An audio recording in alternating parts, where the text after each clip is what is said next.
Hola amigos, muy buenos días. Vivimos en un mundo difícil en donde llega a ser común que de vez en vez, de cuando en cuando, caigamos en alguna situación complicada y que en ese momento complicado se requiere de una virtud que se llama fe.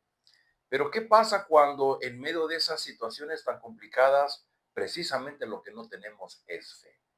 Vamos a ver hoy un pasaje muy interesante al respecto en Mateo capítulo 17, versículos del 14 hasta el 27. Dice así: Cuando llegaron a la multitud, un hombre se acercó a Jesús y se arrodilló delante de él y le dijo: Señor, ten piedad de mi hijo. Le dan ataques y sufre terriblemente. Muchas veces cae en el fuego o en el agua. Se lo traje a tus discípulos, pero no pudieron sanarlo. Ah, generación incrédula y malvada, respondió Jesús. ¿Hasta cuándo tendré que estar con ustedes? ¿Hasta cuándo tendré que soportarlos? Tráiganme acá al muchacho. Jesús reprendió al demonio, el cual salió del muchacho, y éste quedó sano desde aquel momento. Después los discípulos se acercaron a Jesús y en privado preguntaron: ¿Por qué nosotros no pudimos expulsarlo? Por la poca fe que tienen, respondió. Les aseguro que si tuvieran fe tan pequeña como una semilla de mostaza, podrían decirle a esta montaña: trasládate de aquí para allá, y se trasladaría. Para ustedes nada sería imposible. Estando reunidos en Galilea, Jesús les dijo: el Hijo del Hombre va a ser entregado en manos de los hombres. Lo matarán, pero al tercer día resucitará. Y los discípulos se entristecieron mucho. Cuando Jesús y sus discípulos llegaron a Capernaum, los que cobraban el impuesto del templo se acercaron a Pedro y le preguntaron: ¿Su maestro no paga el impuesto del templo? Sí lo paga, respondió Pedro. Al entrar Pedro en la casa, se adelantó a Jesús para preguntarle: ¿Tú qué opinas, Simón? ¿Los reyes de la tierra a quiénes cobran tributos e impuestos? ¿A los suyos o a los demás? A los demás, contestó Pedro. Entonces los suyos están exentos, dijo Jesús. Pero para no escandalizar a esta gente, ve al lago y echa el anzuelo.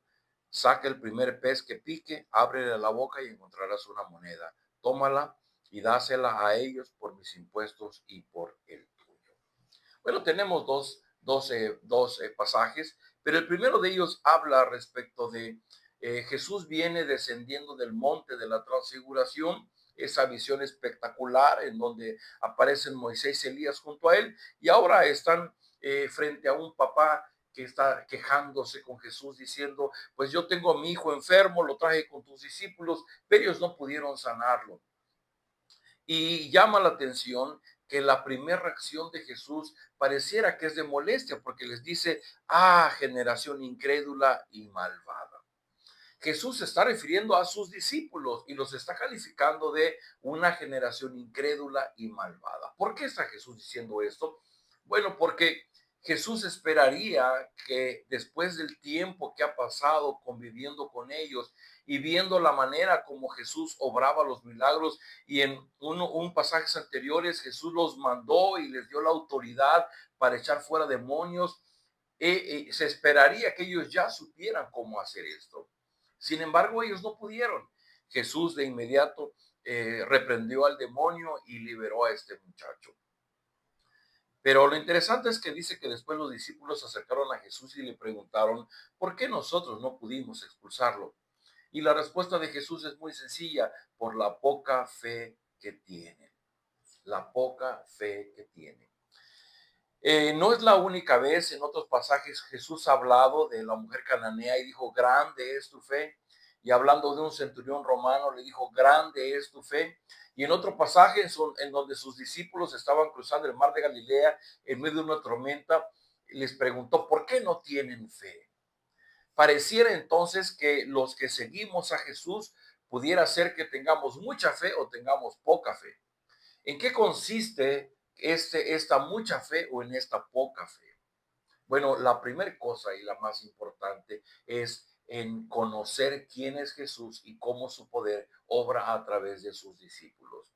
Cuando habla la mujer cananea, cuando habla el centurión, veían a Jesús y ellos esperaban que Jesús cumpliera lo que les estaba pidiendo, y esta mujer inclusive se aferró a Jesús para que sanara a su hija, y es lo que Jesús dice: grande es tu fe, porque esta mujer lo identifica como Señor Hijo de David, hablando de Jesús como el Mesías, como aquel que había sido prometido para redimir a su pueblo. Queridos amigos, pero ¿en dónde está la clave de esta fe? La clave de la fe de la que Jesús habla tiene que ver con la persona de Jesús. No es que nosotros hagamos ejercicios de concentración mental, no es que tomemos clases de yoga para desarrollar más fe o una consecuencia de nuestra capacidad de concentración. No, déjeme decirle algo. Por ejemplo, el apóstol Pablo en Romanos 10:17, él dice, así que la fe viene como resultado de oír el mensaje. ¿Cuál mensaje? Dice Pablo, y el mensaje que se oye es la palabra de Cristo. Y el mismo Señor Jesús en Juan 5:39 dice, ustedes estudian con diligencia las escrituras porque piensan que en ellas hayan la vida eterna y son ellas las que dan testimonio en mi favor. Cuando hablamos del Señor Jesucristo y de tener fe, se trata de cuánto conocemos de Jesús, porque conocer a Jesús es conocer a Dios mismo. Y nuestra fe es el resultado de nuestro conocimiento de quién es Dios. Mire, esto es sencillo. Si yo conozco poco de Dios, mi fe va a ser poca. Yo puedo hacer un ejercicio y decir, sí, sí, voy a tener fe como si fuera el resultado de mi esfuerzo. Pero esa fe es vacía, es hueca. La fe que es sólida, la fe que es contundente, es aquella que viene como resultado de conocer a Jesús.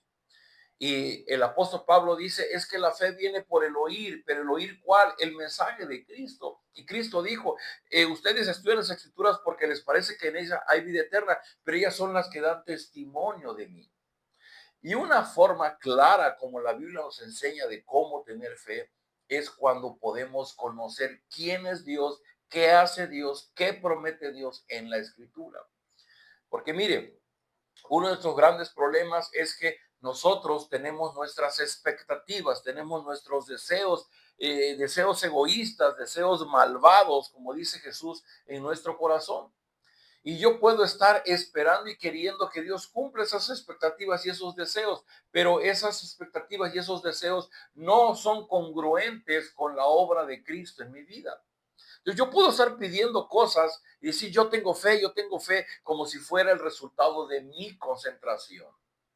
Pero cuando yo puedo ir a la Biblia y puedo conocer lo que significa el gran amor de Dios y que el amor de Dios derramado en mi vida no está, no puedo yo condicionarlo a que los resultados en mi vida sean como yo espero, porque entonces yo digo, es que, ¿cómo es que Dios me ama, pero si no me concede lo que le estoy pidiendo? No, el amor de Dios está mostrado y evidenciado en lo que Cristo hizo en la cruz del Calvario para nuestra salvación. Y como dice el Señor Jesucristo en el Sermón en el Monte, hablando de no preocuparnos, dice, porque los paganos, pues ellos se preocupan por su comida, por su vestido, pero ustedes, su Padre Celestial sabe de qué cosas tienen necesidad. Por tanto, busquen primero el reino de Dios y su justicia y todo lo demás vendrá por añadidura. Queridos amigos, ser seguidores de Jesucristo y aprender a tener fe en Él o desarrollar una fe plena en Él tiene que ver con nuestro conocimiento de quién es Jesús como el Dios encarnado y el propósito que tiene en nuestra vida. No se trata de que yo me concentre para lograr las cosas que yo quiero. Hay mucha confusión hoy día. Yo tengo fe en que voy a salir adelante. Yo tengo fe en que eso va a salir bien. Yo tengo fe en que tal negocio me va a resultar. Esas son fe huecas, son fe vacías. Mi fe tiene que ver con la persona de Cristo. Tiene que ver con que yo venga delante de Cristo y le diga, Señor, en mi corazón, en mis anhelos está esto, pero ¿será eso tu voluntad? Permíteme ser sabio y discernir lo que es tu voluntad de aquello que no lo es. Y cuando hablamos de los caminos del Señor, normalmente no son caminos fáciles, no son caminos cortos, son procesos los que vivimos para aprender, para que nuestro carácter sea forjado como discípulos de Cristo. Queridos amigos, el Señor Jesús se molestó con sus discípulos y les dijo, generación incrédula y malvada. ¿Por qué? Porque no habían desarrollado fe. La pregunta para ti esta mañana es, ¿y tú te has ocupado de desarrollar tu fe? Y si no lo has hecho, yo te invito a que vengas a la Biblia. Estamos leyendo el Evangelio. Conoce a Jesús, porque el conocer a Jesús, el resultado será que tú puedas tener una mayor confianza en quién es Él y en lo que Él puede hacer en tu vida. Oremos. Bendito Padre, gracias por tu palabra, gracias porque podemos comprender que nuestra fe se alimenta cuando conocemos a Jesús y esto cuando vamos a la Biblia y le escudriñamos con disciplina, con perseverancia. Así que te rogamos, Señor, danos un espíritu dispuesto y un ánimo para poder ir a la Biblia, para seguir escudriñándola, conociendo quién es Jesús y aprendiendo de quién es Él y cómo su poder puede actuar en nosotros para liberarnos inclusive de nuestros demonios. Ruego por aquellas personas que están leyendo la Biblia, que les cuesta trabajo comprenderla, que tu Espíritu Santo abra su entendimiento para que puedan encontrar tu mensaje para sus vidas. Lo rogamos en el nombre de Jesús. Amén.